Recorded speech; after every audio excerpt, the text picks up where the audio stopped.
Klubi i futbollit femra i Vllaznisë ka bërë një mbyllje fantastike sezonit 2024-2025, teksa ka fituar 2 tituj kampion. Fillimisht ishin vajzat e rritura të cilat u shpallën kampione, duke hyrë në histori si skuadër që fiton 12 tituj radhazi, edhe menjëherë pas tyre është ekipi i 17 vjeçareve, që në drejtimin e trajneres Paula Jaku, mposhti në finale ekipin e Kino Studios, duke u shpallur kampion i Shqipërisë për herë të 5 radhazi.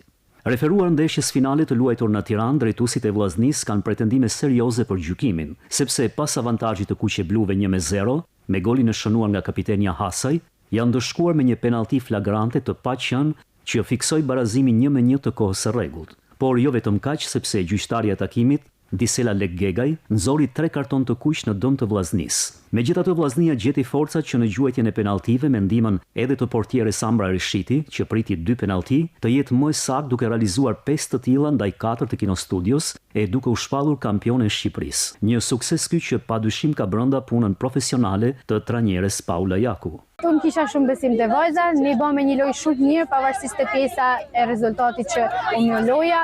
Normalisht kishte ato defektet e veta nëpërmjet arbitrit, por gjithsesi lojën që bënin vajzat ishte shumë e fortë. Pjesa penaltive normalisht gjithmonë është shans, por unë kisha një besim plot për vajzat sepse ky është viti i dytë që ata shpallen kampione përmjet penaltive dhe absolutisht besoj shumë ta. Por pas suksesit të titullit kampion, ajo që ka më tepër rëndësi ka të bëjë me elementin cilësor që ka kjo skuadër, duke qenë një garanci për furnizimin e ekipit të parë.